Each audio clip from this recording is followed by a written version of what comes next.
Op is falsely accused by a female coworker for sexual harassment and loses his job.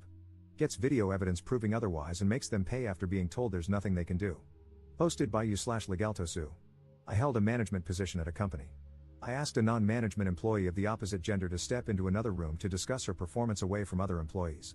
She was going through a divorce and had made a few mistakes, and while I didn't want to embarrass her, I did want to make sure the mistakes were addressed. She acknowledged it and thanked me. An hour later, I was escorted from my office by security and was informed by my boss that a sexual harassment complaint had been made and that proper protocol was to suspend me. I asked what the accusation was and was told, "We need to investigate. I can't disclose that." He assured me that it shouldn't take long and that if I wasn't guilty of anything, I'd be paid for the time out. I again asked what the accusation was and was told that since there was an ongoing investigation, I was not permitted to know, but if they had questions, I would be contacted. I wasn't happy, but knowing that I hadn't done anything wrong, I left the building.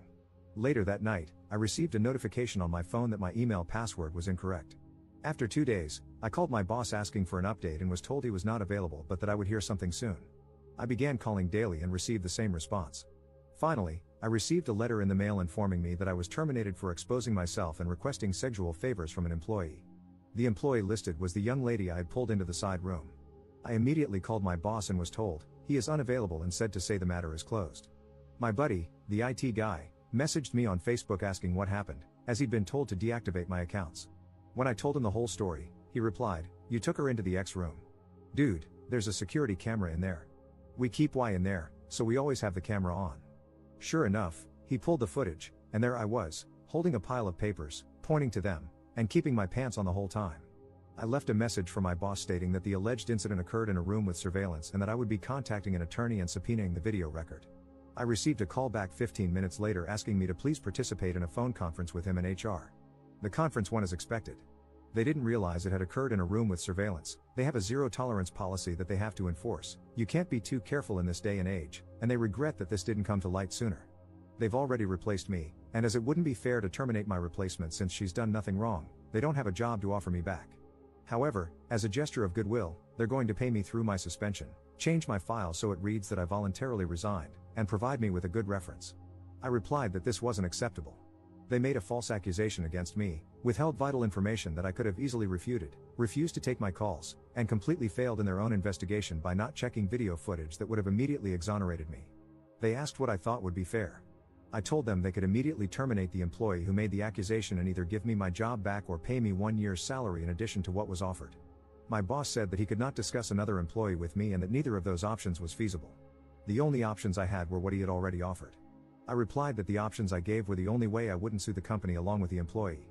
My boss replied that I signed an agreement when I was first hired stating that I would take all disputes through arbitration and that I waived my right to sue the company. I do not remember signing the agreement, and I have not seen it, but it apparently says that I will take all disputes to arbitration, I will bear the costs of arbitration, and that I will accept the decision in arbitration. He stated that I will not fare any better in arbitration than what he's already offered and that I'll be out the money to cover the arbitration. I feel like I'm being bullied here and don't think he would have scheduled a phone conference with such immediacy if he didn't think the company was vulnerable to a lawsuit. I'm waiting on a call back from a few employment attorneys. Do I have a case? Am I wrong to feel that this is unacceptable? Relevant comments. Commenter. Get a lawyer and have them subpoena that video before it gets lost. Ops response. I have the whole conference on tape. My boss admitted that the tape proves the accusation was unfounded and that, had they seen it earlier, they could have offered me my job back. Commenter 2. Yes, you can sue. You can sue the company or the woman who made the false allegations. Ops response. She's been ranting about fighting her husband for the house during the divorce. I wonder how pissed she's going to be when she has to fight me for it. I had sympathy for her because I knew she was going through a tough time, but after this? I fully intend to take her to court. I'm going to go after her for every dime she has. Update 3 weeks later. Quite a bit has happened in the last few weeks. A friend of mine at another company, after hearing what happened, told me his company had an opening. I applied, interviewed, and at the end, the manager asked me what I like to be called. 2 days later, I got a call saying they'd gone with another candidate. My friend admitted to me that he'd gotten some flack for recommending me. Apparently, HR had worked with one of the employees at my former company and called the employee to ask what the deal was with me. To which the employee responded, he got fired for sexually assaulting a subordinate. I think he's actually being charged criminally. I'm literally crying as I type this. It's a nightmare that won't end. Long story short, I lost my crap, called up my old company, but my boss wouldn't get on the phone with me. I had an attorney draft a letter of demand and send it off. We scheduled another phone conference. They once again regret that an employee provided a reference outside of the prescribed channels. The employee was coached on the proper way to handle such requests. My attorney informed them that, in addition to wrongful termination, we would be adding defamation to our complaint against them. They insist that they have not broken any laws and cannot control the actions of an individual employee who went against company policy. So we're at an impasse. Either I move ahead against them, or I walk away. At this point, I'm ready to drag this through court. I tried to take the high road and go elsewhere, but they're regretting a lot of what they've done to me without taking any action to correct it. Oh, I almost forgot. A few days after my last post, they sent me a packet of papers, standard non-disclosure notifications, COBRA, and a blank copy of the arbitration agreement for me to sign. Why a blank one, you ask? Well, it seems somebody screwed up. They weren't making people sign when I was hired, and HR never bothered to have me sign the agreement while I worked there. Of course, I have signed nothing they sent me, including that agreement. I considered allowing arbitration if they covered the costs and I had approval over who was selected, but my attorney has advised against that. I wish I had better news to report. Things aren't as hopeless as they first seemed, but they're not easily fixable either. As for the employee who made the accusation, I know you're eager to hear, but at this point, I can't comment on what's happening there. Thanks for all of the advice and support so far. I promise to update when everything resolves, if not sooner, as much as I can. Second update 1 year later. Everything has been resolved, and I've been wanting to give you guys an update, but I had to wait until my lawyer gave me the okay to talk about things. So let's start from the beginning. I pulled one of my direct reports, Deborah, into another room to discuss a few mistakes she made but did not discipline her further. After this, she went to Joyce, one of the managers above me but not in my direct line of report, equal to my boss in terms of reporting structure. When Joyce heard that I had taken Deborah into another room without any witnesses, she told her that it was unprofessional. Apparently, her exact words were, you could accuse him of being inappropriate with you, and I would have no choice but to believe you. This was repeated several times, with a strong emphasis on no choice. Joyce then asked Deborah if I had been inappropriate with her, saying, "It will only happen again if you don't speak up now. If you do now, we can take action." Taking the not at all subtle hint from Joyce, Deborah accused me of exposing myself to her, and I was placed on leave pending an investigation. Joyce immediately sent out an email stating that nobody besides the secretary was to speak with me without an attorney present and told the IT guy, Paul, to deactivate my access. James, my boss, had a resume from Terry, an employee in Joyce's department, applying for my job before the close of business that day, and she was hired. Paul and I talked, and he provided me with video proving my innocence. The company continued to stonewall me and refused to talk to me. When they did, they attempted to push me into arbitration and to retroactively sign an arbitration agreement. I cut my losses, took another job, and was ready to move on. Sandy, an employee in Joyce's department, broke protocol, talked to HR at the new company, told them I had sexually assaulted a subordinate, and cost me the job. So that brings us up to date. My attorney and I launched a civil suit against the company and Deborah. Bet you're wondering how I know all of the above.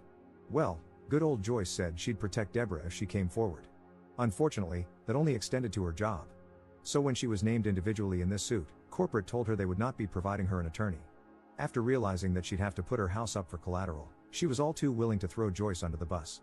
Joyce went to Paul, the IT guy, who was one of her reports, and gave him a list of footage to be procedurally wiped as part of an archive clearout. He pointed out that the incident with me was on that list and part of an ongoing investigation. Joyce told him that it was no longer needed and to go ahead and wipe it. He refused, citing the fact that it would still be requested if the suit moved forward. She told him to pack his things as he was being terminated for insubordination. He called the company attorney and informed her of what had happened. The aftermath. Several things happened at once, so I'll try to keep them as chronological as I can. Deborah's attorney contacted mine, stating that, conditional on me dropping the suit, she would admit that she lied and explain what went on behind the scenes. Dana, the company attorney, got the call from my attorney with the details from Deborah shortly after she finished talking with Paul about his termination for refusing to destroy evidence. Deborah and Joyce were terminated for cause that day. Paul was told that his job was safe. My attorney received a call, and it was made clear that the company didn't want this to go any further and wanted to talk settlement. I won't go into all of the details, but what I can say, I was offered my job back with a very fair increase, I received back pay from the date of suspension, and a public apology was offered from the very top. Terry is now working in Joyce's old position. She's incredibly cool about things, and felt horrified when she found out what happened. James and I are good now, and he has personally apologized for not sticking up for me. This will likely be my final update. There is still some legal battle ongoing, but I can't go into that too much. Thank you for all your support and encouragement. You guys rock. Relevant comments. Commenter. So, the big question I have, what exactly is Joyce's beef with you that she took the first opportunity to take you out? Why did she go through all the easily verifiable channels to try and wreck your career?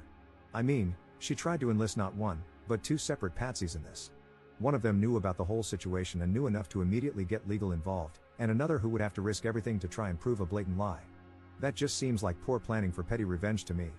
Why did she have a grudge? Ops response. My guess? Power. She's an ambitious person trying to get ahead in life.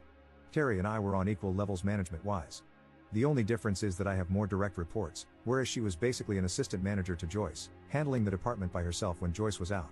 So, Joyce saw an opportunity to place a surrogate in another management position and gain a foothold in my area. Commenter 2. Did James remain fired too, or did he get his job back? Ops response. James was never fired. He did express his uneasiness to his superiors but was told that Joyce had handled the investigation properly and that he was not to speak with me without Dana present. I understand why he did what he did, and while things will never be the same between us, I can work with him without any animosity. Commenter 3. Please tell me that Sandy was fired for cause as well. Ops response. Sandy kept her job. I don't have any bitterness toward her, and I don't know that I would have done differently if a friend had called me, other than that I probably wouldn't have spread an unfounded rumor. Commenter 4. I imagine poor Dana getting 3 phone calls in a row. 1. An employee saying, so, it turns out I made up a sexual harassment claim that got that guy fired because my boss wanted to put her flunky in his job. LOL, whoops. 2. An employee saying, hey, so, someone who is being sued by a former employee just fired me because I wouldn't erase evidence. What do I do? 3. A call from ops lawyer saying, hey Dana, you got your checkbook handy? Poor Dana. Someone buy her a pint of whiskey. Ops response. I don't know this officially, but it's gotten back to me from a few people that after my attorney called, Dana walked into our CEO's office and said, you need to either settle or get outside counsel because there is not a chance in hell I'm walking into a courtroom to defend this effing nightmare. Additional info from Op regarding his future at this company. Believe me, I'm not planning on staying here.